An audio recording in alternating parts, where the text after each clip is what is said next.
Hi guys, and welcome to the sellerboard show. My name is Vladi. My today's guest is Lazar from sellersalley.com, and we talked about PPC. Basically, we touched two topics. First one is Amazon Attribution. Maybe you've heard about it already. That's a new module in beta at the moment as of now. It's a new module basically for sellers, which allows you to track your external traffic, including conversion. So if you're running multiple external ads or campaigns on Facebook, YouTube, Google, or whatever, you'll be able to see the sales and the conversion for each one of those campaigns. So very exciting stuff. Lazar explained us how this works and shared some details. And the second thing is the PPC process. I asked Lazar to share his approach on setting up and optimizing PPC campaigns for their customers, and this is what he basically explained and shared a couple of cool tips and hacks. So make sure you watch until the end. There's going to be a lot of technical and deep content in this episode. Before we start, don't forget to give us a like if you like this video and to subscribe to this channel. We're gonna post these videos regularly, so make sure that you're subscribed.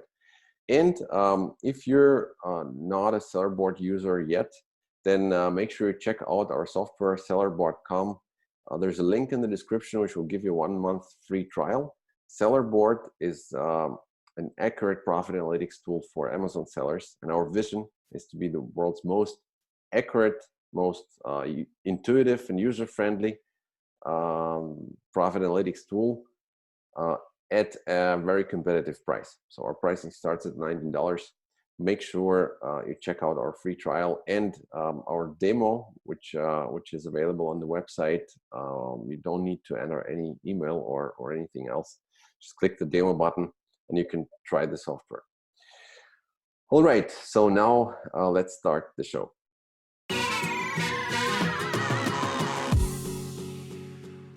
Hello guys, and welcome to the Sellerboard Show. My name is Vladi, and today I have Lazar from sellersalley.com with me. Hello, Lazar. Hi, thank you so much for inviting me. Thanks for joining us. So tell us, basically, maybe introduce yourself shortly and tell us what is Sellers Alley and what they're doing. And then maybe we can talk about your path into this Amazon world. Yeah, of course. Well, I'm a PPC guy, and I'm like really into PPC for a really long time, maybe almost 10 years now. I used to work on other platforms like AdWords and Bing, and basically name the platform, and I at least created some ads there. Mm-hmm. 5 years ago, I started working on Amazon, and I worked for some really big sellers as a sales manager and head of PPC for them. And at some point, I realized maybe I should create my own agency for PPC, since like PPC is the thing that I really like doing. So that's how Sellers Alley was born.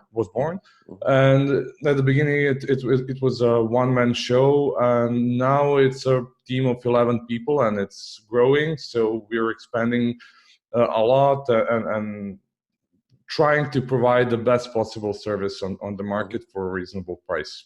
Okay, looks good. Look, tell me, are you actually a seller yourself, or did you try to sell? No, I never even tried to sell. As I mentioned, like I really like PPC and the part with Excel formulas, because like when you ask people about PPC, they either really like it or it's like horrifying and super boring thing for them, or like horror story. And I'm the group of people that really likes PPC. And when I met my girlfriend for the first time, she asked me like, why do you like it that much? And I'm like, I don't like playing video games this much, and I really like playing video games as a kid. So I literally uninstalled everything and started working on PPC, and I was like, this is so amazing. Like before doing PPC, I was marketing manager in one company in Serbia, because I'm from Serbia, and I was doing like TV commercials, radio commercials, like out of home advertising, like billboards and stuff like that. And when I realized that there's something called PPC. I was like, wow, this is awesome. Because comparing to other platforms and comparing to other ways of doing marketing, you have the numbers. Like, you know, if you invested something, you can see what is the return there, what is the return on the investment. When you create a TV commercial, and if you add, for example, radio commercial or billboard, you're not going to be able to know which one produced more sales for you. Yeah, absolutely. You know, for sure, you know, Gary Vaynerchuk. He's talking a lot about this. You know, it's not measurable, and you're like throwing money out of the window, basically. That's really hard, and like when you see a building in a city that is covered with one ad, like usually it's for some super expensive car or super expensive watch. I didn't find that kind of commercial to be like, buy my product, it's really good product. It's like showing people that you're huge, and it's like brand awareness. Like, we have money to buy this kind of ad. That's the purpose of that kind of ad. Interesting. I think that's kind of stuff. Sorry. I was saying, I think it's actually like fading away a bit because, of course. Yeah, because people are moving to digital a lot, and like at the beginning when the internet started and e-commerce sales started, everybody was buying from their computers. And today I'm pretty sure that most of the countries are focused on buying and purchasing from their phones, and that's something that we can expect from Amazon in the near future, to see that we're going to be able to target different platforms just in the same manner that we're able to do it in Google Ads now. Like, you can easily target different devices, different basically products, and like if you're going to use your desktop or laptop computer or cell phones, and because people don't have time and they're buying on the go and they're checking. And like, I can jump from one topic to another, and that's like. Let me actually ask you one thing about your previous focus, so to say, before we dive into PPC. But you mentioned like you were doing ads on Google and Bing and everything. So one thing that I find interesting, is it possible, or is it even allowed, to advertise Amazon products on Google? So what I mean is, like, can we take some URL, maybe some two-step URL, and advertise it on Google, or is it a problem?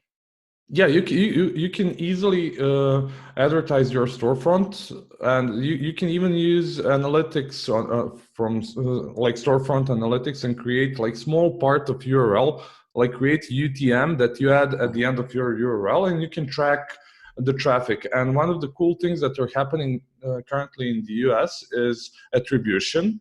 And a lot of sellers are invited to become beta testers of it, and I strongly suggest everybody to apply for it, because you can create your custom URLs for different ads and for different campaigns and keywords for different platforms. So you can drive traffic from literally everything. We even tried for like blog posts, and to have a link there and to send traffic to Amazon product listing, and it would still track the conversion and everything coming from that text. So basically, what is and that you see inside of the Amazon Seller Central, or how does this work? No, you have a separate platform. It looks like more or less like AMS, like Amazon advertising platform. What you have there, like, Amazon is never going to give their data to anybody else. That's pretty obvious thing. So when you create your ad in AdWords, or if you create it on Facebook, you're not going to be able to see any conversions there. What you're able to see, you have a perspective from the opposite side, like from Google or from Facebook. And you see your impressions, you see the amount of clicks, click-through rate, but when it comes to what's going on the site where's your landing page, and your landing page is most of the time your product listing or your storefront, you're not able to see anything there. And that's the information that Amazon has. So they created that attribution platform where you can create separate campaigns for each one of the campaigns that you're having on other platform. So basically you need to use both platforms, like use your Google or Facebook to check like your spend and that kind of stuff, and then go to attribution on Amazon attribution, and to see like how many sales and what's your conversion rate and so on happen on Amazon. So that's basically they give me a tag, right, or like a parameter which I put into the URL. And when I advertise my product, like let's say in a blog post or something, I can add a parameter to the URL, right? So that I can see on Amazon that this guy who just bought was coming from my blog. That's something that everybody with Brand Registry 2.0 can do, like to have that small part that they can add to their URL. But when it comes to attribution, they can generate full URL, like this is the product and this is the landing page that I want to advertise. Just have one click, you're going to get URL and place it in your AdWords account or basically wherever you wish to advertise. And like you don't necessarily need to advertise. You can use it for literally everything, for your email list, for basically whatever you wish, and you can track it. And that's huge improvement for Amazon sellers at this point. And that's something that everybody should take advantage of, because that's the first time that Amazon is doing this kind of stuff for sellers. And basically it's showing people that they really appreciate when you drive traffic outside of Amazon to your product listing. Nice. So tell me, there is one thing. I'm sorry? There's one thing that is like super important. It's really important to know what kind of traffic are you driving to your product listing. If you're driving irrelevant traffic, Amazon is going to punish you for that. So have like in mind who are you going to invite to your product listing page, and if you're going to get good conversion rate and so on. Because if you're going under a niche average, you're basically going to hurt your product. It's that's like something that hurting the conversion, and the conversion is hurting your organic placement on Amazon. Exactly.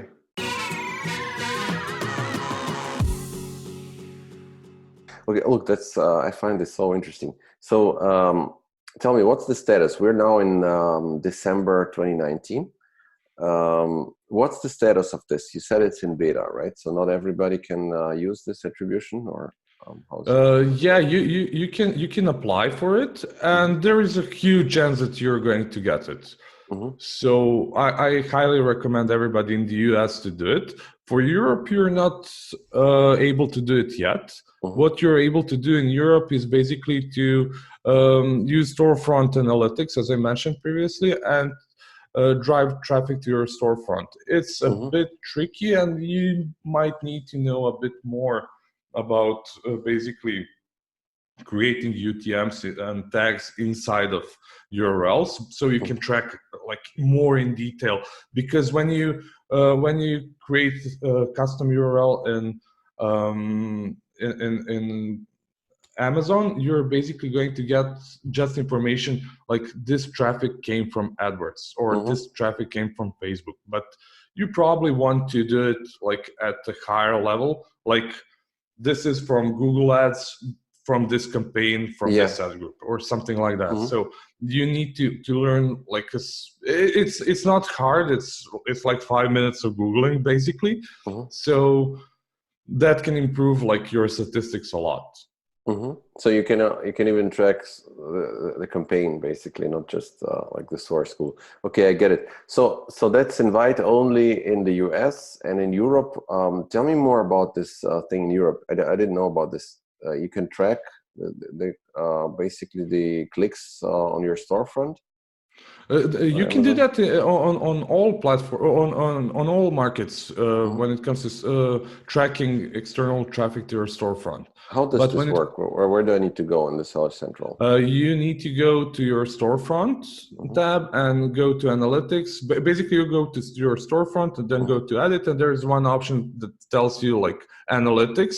So you can see all the traffic, not only external traffic. If you're creating, for example, headline search ads or sponsor brand ads, now known like that, and if you're driving traffic to your storefront, you can see analytics for that as well.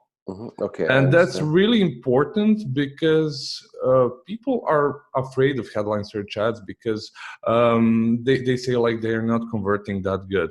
For some people, it's like super good, depending on niche. For others, it's not.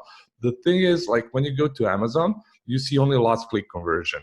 And that's something that people are used to on Amazon. But when you compare like different platforms, and if you're driving traffic from Google and so on, there's something like buying funnel.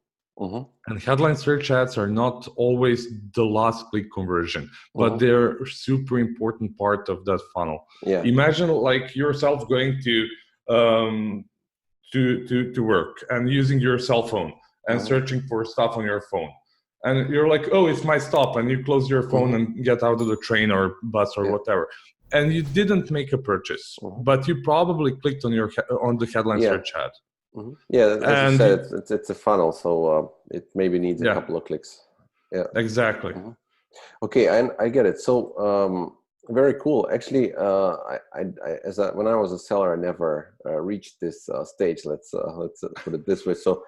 You need a brand registry, or do you need to like do this storefront? For storefront, you need brand registry. Okay. Okay. So look, I think this is really exciting, and it's a huge change. But let's talk a bit about this external traffic. So okay, now I can track everything, but I think a lot of our listeners don't use external traffic, right? So like coming back to my question about Google, what is like? Do you know what is allowed and what is not allowed? I think that at some point Amazon said it's not legit to advertise like your listings directly on Google or something like this, or am I wrong? You are able to advertise them, but you're not able to use Amazon as a keyword in your ad. That's the thing. But you're definitely allowed to drive traffic to Amazon. Okay, so I just take my listing, or I take my storefront, and then I can start a Google, for example, a Google campaign, and just have AdWords linking to my Amazon. Yeah, and as a matter of fact, you're going to get really good quality score because you're driving traffic to really good website. Often people have problems with their own website as a landing page because they're not considered to be relevant.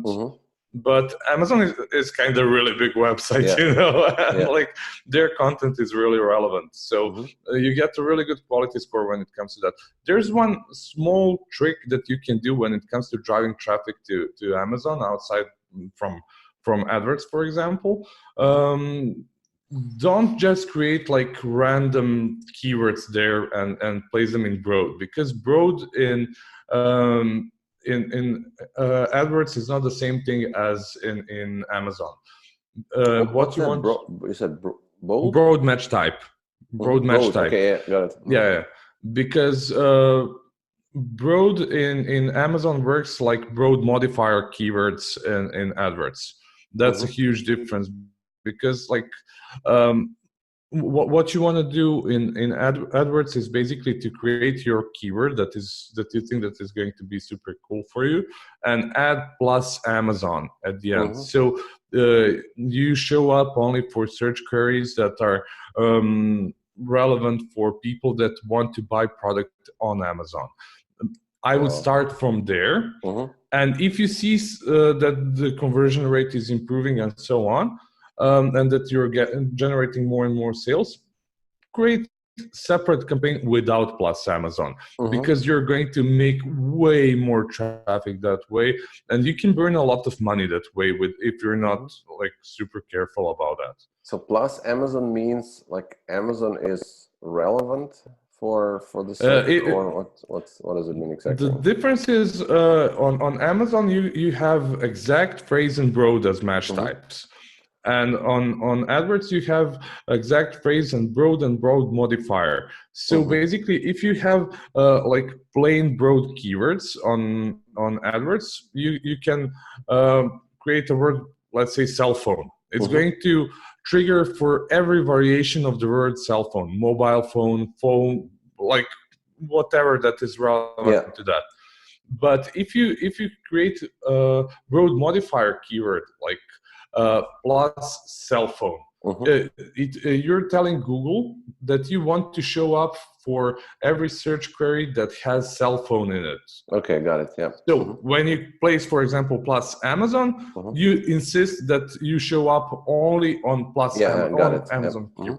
Okay, very cool. So look, tell us what are the best strategies for external traffic? So now we can track this with Amazon Attribution, but would you recommend running Google ads or Facebook ads, or maybe a landing page and collecting emails? We don't have to go like in depth, but maybe you can just name a few.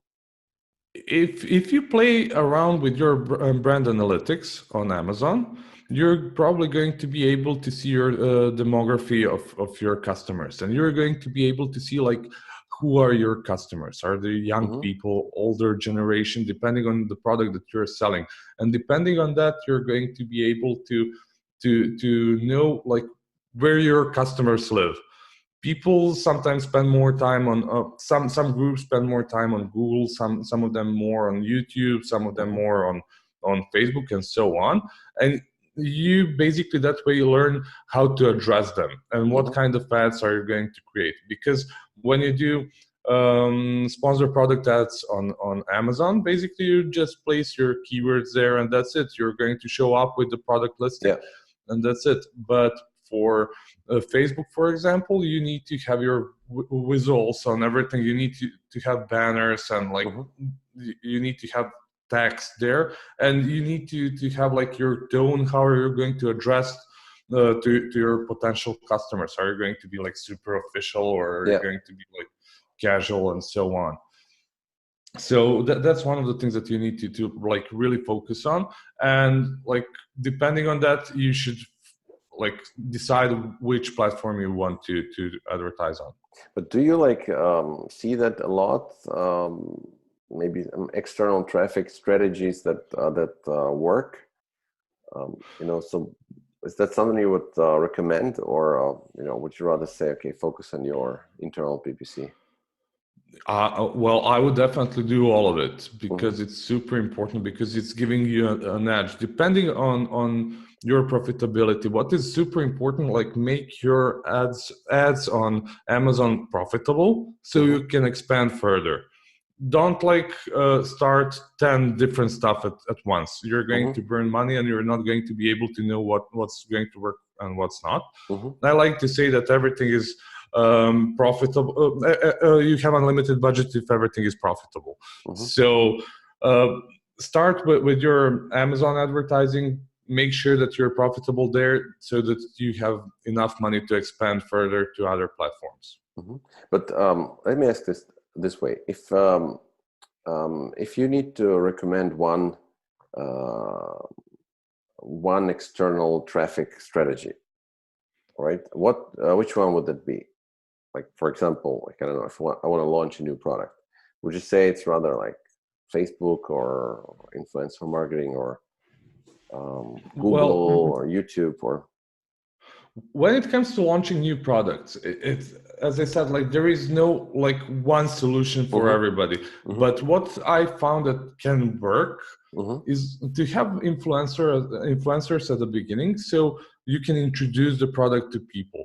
After that, create a couple of ads on Facebook so you can like trigger and the idea of your product, depending if your product is something completely new on the market or you're just like one of the group of people that are selling like similar products.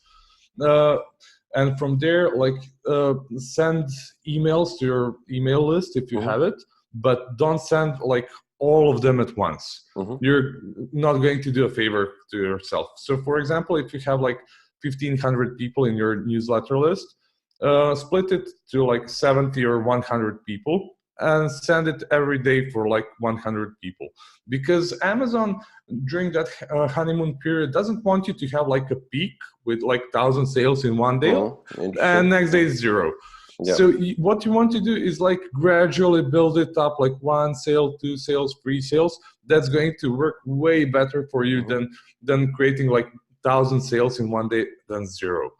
So what you want to do is basically start with 1 traffic, then add the other one, then third one, and gradually increase it during that honeymoon period. And after that, you're good to go. So for our maybe new listeners, honeymoon period is basically a couple of weeks at the beginning after you launch the product, where you get like some preferred treatment from Amazon. So you get a little boost in the ranking, and you need to make use of it and make sure you're like do a sticky launch so that you stay on the first page after the launch. Okay, very cool. Look, let's talk about internal PPC now. So tell us about your process. So for example, like we have a product, right? Maybe let's start with the goal even. Like, what's the main goal of PPC for you? Is it like making money on launching products, or just supporting the rankings? Well, both, to be honest. It's also depending on your niche. For example, if you go to some really tricky niche like supplements, it's like Wild West there. And like everybody's spending a lot of money and bids are enormous and it's so huge. And the reason for that is the subscription plan. You're willing to spend and work with ACOS at 100%, just because you know that people are going to create a subscription plan for you. Yeah. And they're going to basically buy 11 more products after buying that first one. So you're having basically a really good ACOS when you look at that. Yeah. But overall, what you want to do is to calculate your spend as a percentage of your overall revenue. That's super important part. So you don't want to overspend comparing to your overall revenue that you're making, but also like when you compare your PPC sales and your organic sales, you want to hit the sweet spot, because if you're over investing in PPC, you're going to steal your sales from organics. And if you're underperforming there, you're basically losing sales. So what you want to do, you want to track both of them and to hit the sweet spot, and you can push both of them at the same time. Like doing some organic stuff from one side and doing PPC from another, and push them both together.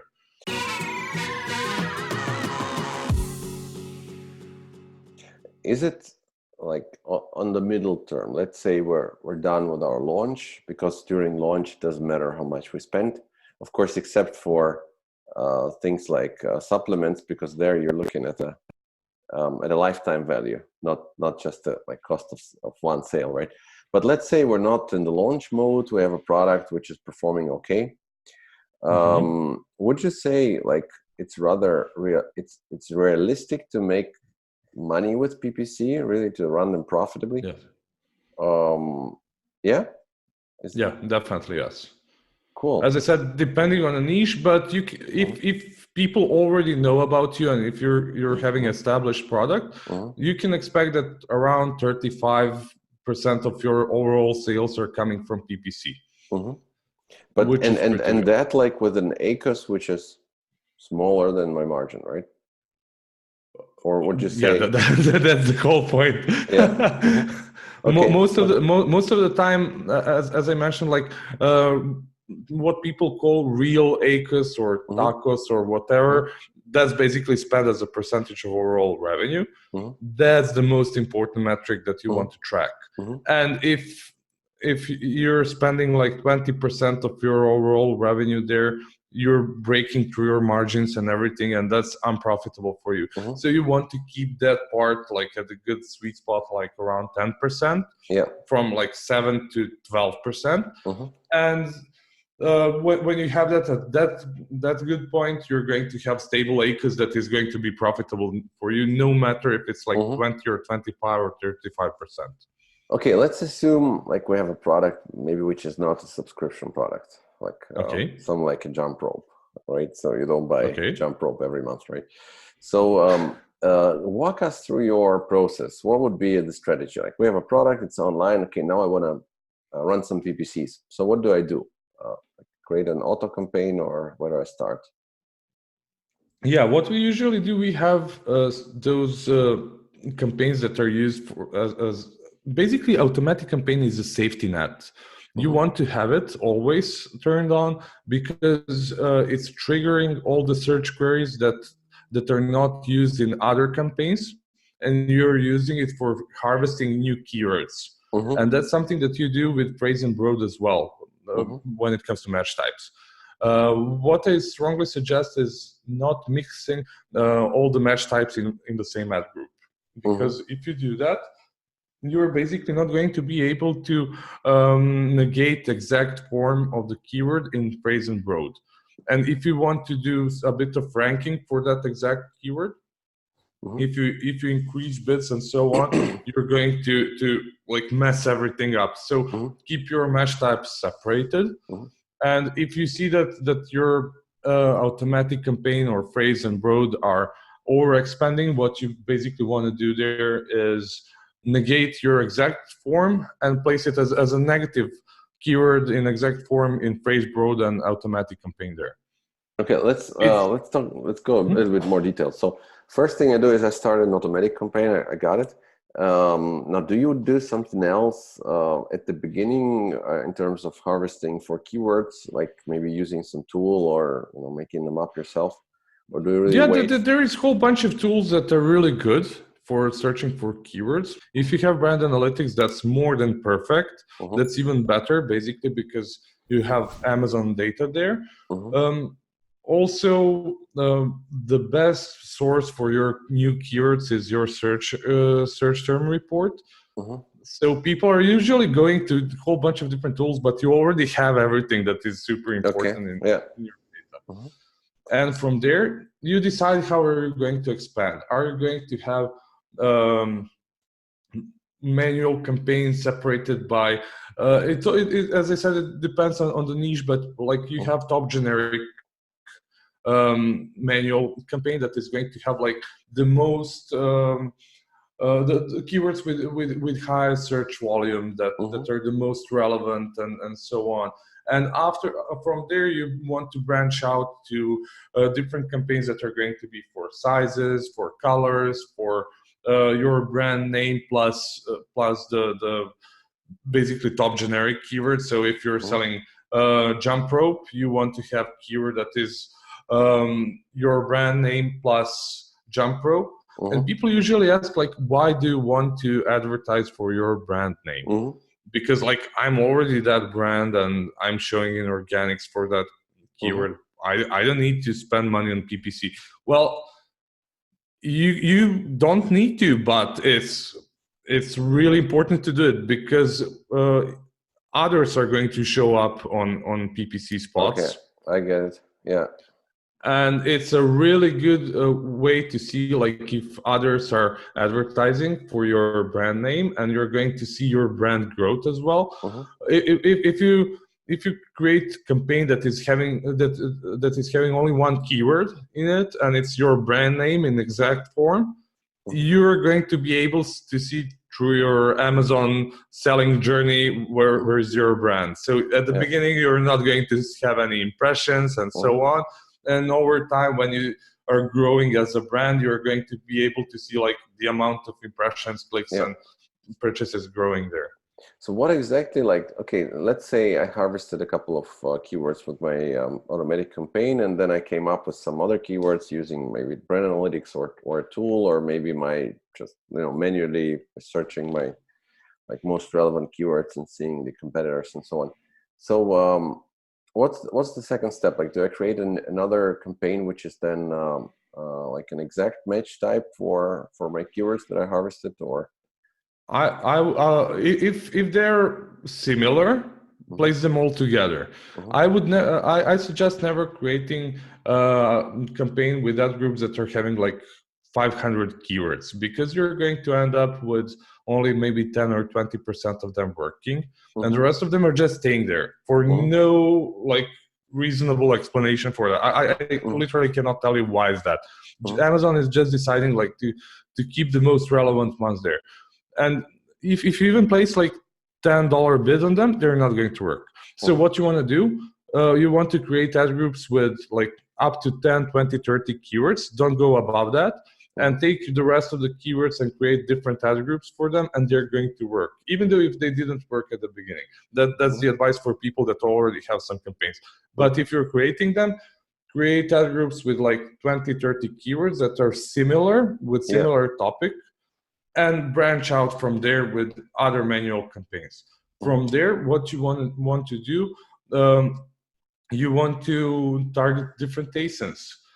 Because for some keywords, it's super expensive to show up on the top of the search result page. So what you want to do, you want to target bestsellers, and not always just the bestsellers. What do you mean? What do you mean by targeting bestsellers?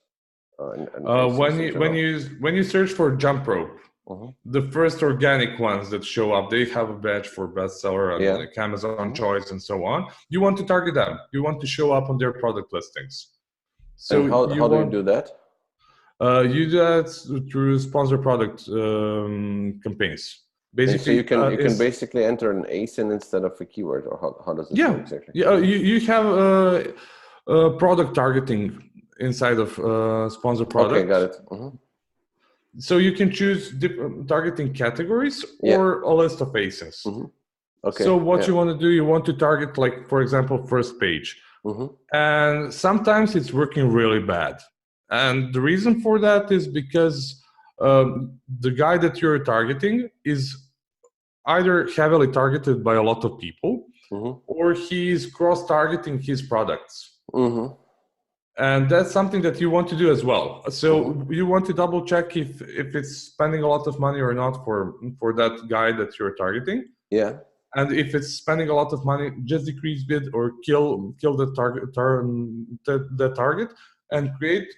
Also, that was the next step that you want to do, is to create campaigns that are going to protect your ASINs. That's super, super important. And one of the things that you want to do there is to make it logically, because you don't want to target with your jump rope, I don't know, something, let's say diapers. It doesn't make sense, you know.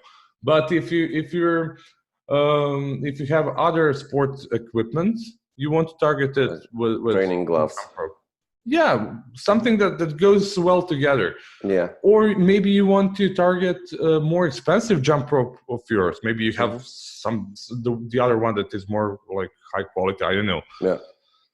Okay. And you want to create cross sale and upsell basically all the time. Yeah. And that's the really good way how you're going to show up in frequently bought together section. Cool. Well, that's a good tip. Very cool. Actually, when I was selling myself, that didn't exist. So. I never done this myself.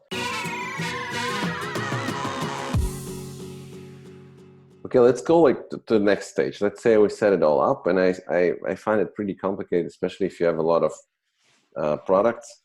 Then it's going to be a lot of work. But still, okay, let's say the campaigns are set up and we're good in terms of keywords. Like, how do I optimize for a better ACoS? Well, it's not that tricky at all. It looks really tricky if you have like 200 campaigns or so. Going in each one of them is like huge headache. And like, you're not going to be able to see if your keywords are repeating and so on. So people usually go and use some tool for that. Honestly, I'm not a huge fan of tools, because all the tools are created in a manner that you can basically do certain amount of tasks there. You're not able to do all of them. And PPC is super creative thing, even though it doesn't look like that.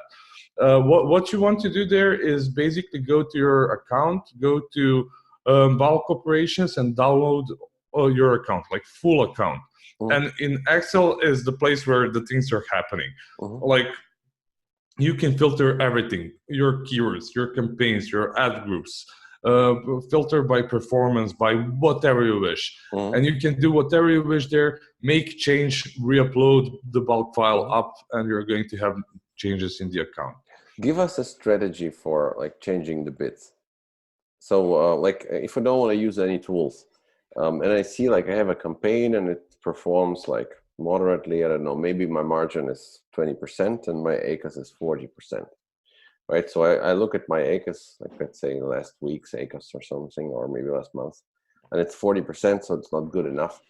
So what do I do, like in terms of an algorithm to make the ACOS better? So if the keyword is in exact form, obviously you want to decrease bid a bit. But how much? Like it really depends, maybe 10-20%, but don't do it every day. Like check period before last 3 days because of the 72-hour discrepancy on Amazon. So you want to check like 7 days like before those 3 days. So it's basically like if we are like on the, let's say today is the 10th of December. It's not true, but whatever. So yeah, let's say like the period between the 1st and the 7th of December, like last 3 days you ignore, and then a week before that. And then you have like a numbers that are like meaningful. Okay, I get it. So let's say we have an what you want to do, you want to play around with different time frames, like 2 weeks, 1 week, 1 month, 2 months, like combine them, because some keywords are working in the long run. Not only for like, maybe it just had like bad period for the last couple of days. So what you want to do there, you want to be sure that that keyword is it super important for you? Is it like protecting keyword? If you want to protect it, you're okay to spend money on it and keep it unprofitable. But as you said, you don't want to be unprofitable, then in that case you need to decrease bids.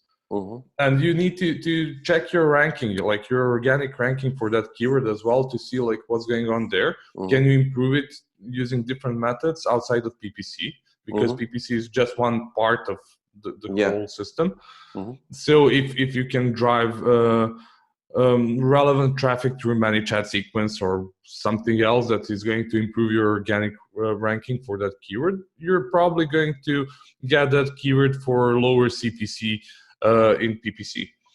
So that's the important part. If you have phrase and broad keywords and they're not profitable, first thing before you do any bidding optimization, you want to check search term report for them to see what are the search queries that triggered that keyword. And if they're irrelevant, just place them as negatives. That's pretty obvious. That makes sense.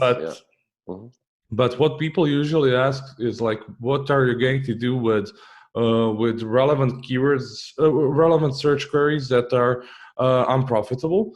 So basically what you want to do is you want to negate them in the current campaign, so they don't trigger, so that keyword is not going to trigger that search term anymore, and automatically it's going to be more profitable in the future. And you want to take all of those highly relevant, non-converting or non-profitable future keywords and place them in separate campaign and treat them separately, because they got a bid from the previous keyword. I get it, let's say $1, and if you place them in a new one and place like 60 cents, they're going to work differently. Yeah, sure. If the bid is lower, then maybe it's worth targeting them. Okay, so like what role does like the amount of clicks and orders basically play? So for example, you said we're checking like 1 week, ignoring last 3 days, and we're checking a week before that. That sounds fair. And we're looking at an ACOS, but there will be some keywords with a massive amount of clicks, and some keywords with like very little amount of clicks, like maybe 5 clicks, 1 sale. What would be your approach? Would you still like adapt bids, or do you like wait until a certain amount of clicks, which is statistically significant, is there? Well, you can always push them with higher bids, you know, like to generate. Yeah, but there are some keywords also which are like which aren't high volume keywords, right? So there just is not enough traffic, right? Obviously, for some of them there is no more traffic, yeah, and they're going to stay like that, and that's it. So basically, my question is, like, you have a keyword where you have only we're adjusting our bids, right? And then I have a keyword where I only had 5 clicks, right? So would you say it's like worth changing the bid based on these 5 clicks, or would you rather say, okay, 5 clicks is not, it's significant, statistically insignificant, so we don't do anything about the bid? That's really true, that it's not significant, but you're not going to wait for 100 clicks for each keyword to be like absolutely sure that everything is right. Yeah. So what you want to do there is basically to calculate your margins for your product and to see like how many clicks are you able to afford, like depending on CPC. And if your product is like $10 and your margins are 30% and CPC is $1, and obviously with 5 clicks you're not making money, you're losing $2. So you need to calculate like what is profitable for you and what kind of hit are you willing to take. And if you're okay with 5 clicks at the average for that product, keep it that way. But when you reach to 5 clicks, like don't kill it at the beginning, just decrease it, and like decrease it every couple of, I don't know, days, maybe 5-6 days, decrease it for 10-20% until you make it either profitable or you kill it. Okay, got it. Look, that's very cool. We're pretty specific here, but I believe that's really good advice for our listeners. Look, let's talk before we wrap up just a little bit about dynamic bidding and this new stuff. Tell us shortly, what is it about, and is it worth thinking about it or using it? It really depends. So just like everything that you asked me, my first sentence is like really depends. The thing is, like, what you want to do there is basically check your placement reports to see for each campaign separately, like what's the best position for you.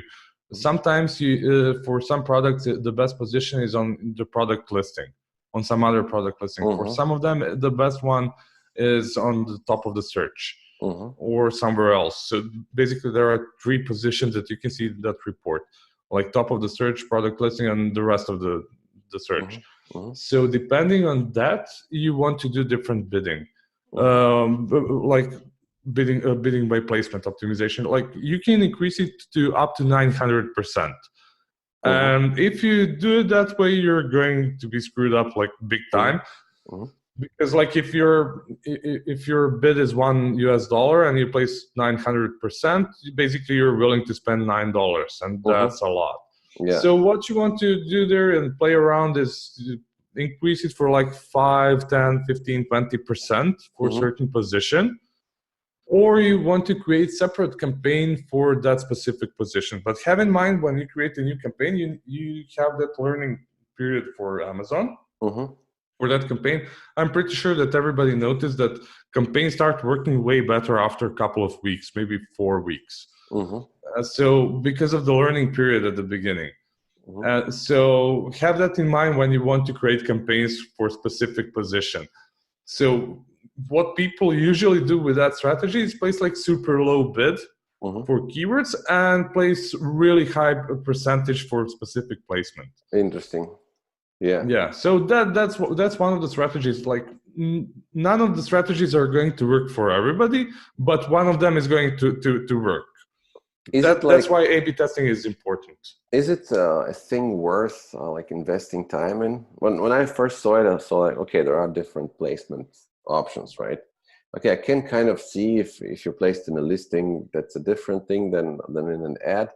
But whether you're placed on the top of the page or on the bottom, like, does it really make a difference from your point of view? Well, It depends.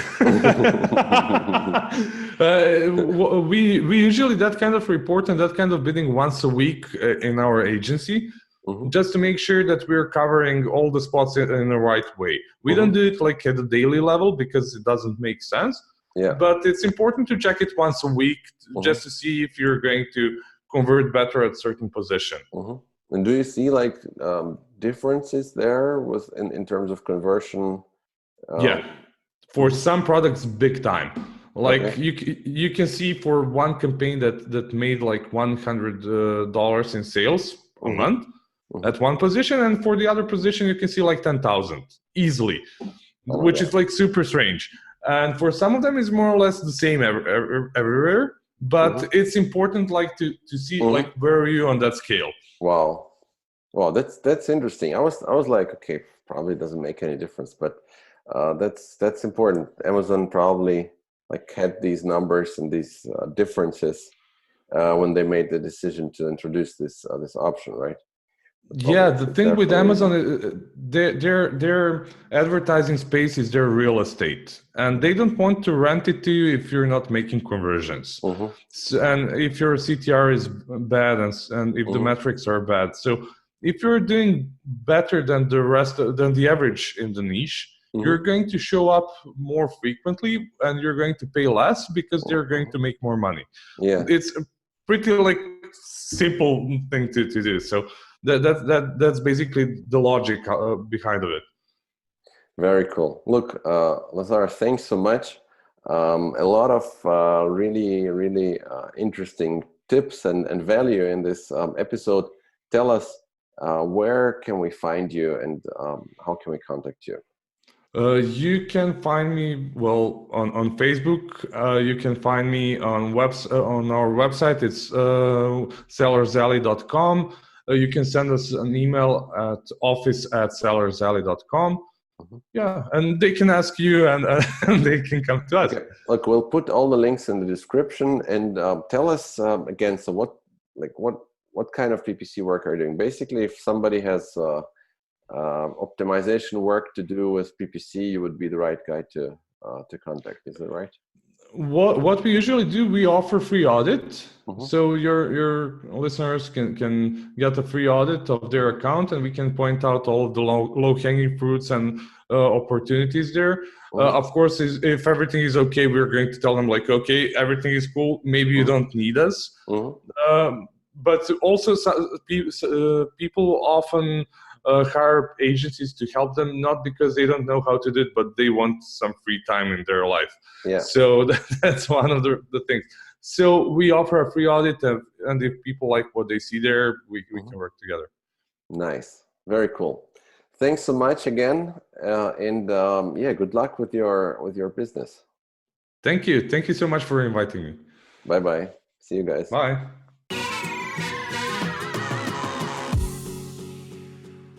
Thanks for watching, guys. I hope you liked it. Please let us know what you think. Comment down below. Give us a like if you like this video. And make sure you check out our software, sellerboard.com. There's a free trial. The link is in the description. And happy selling, guys. See you soon. Bye-bye.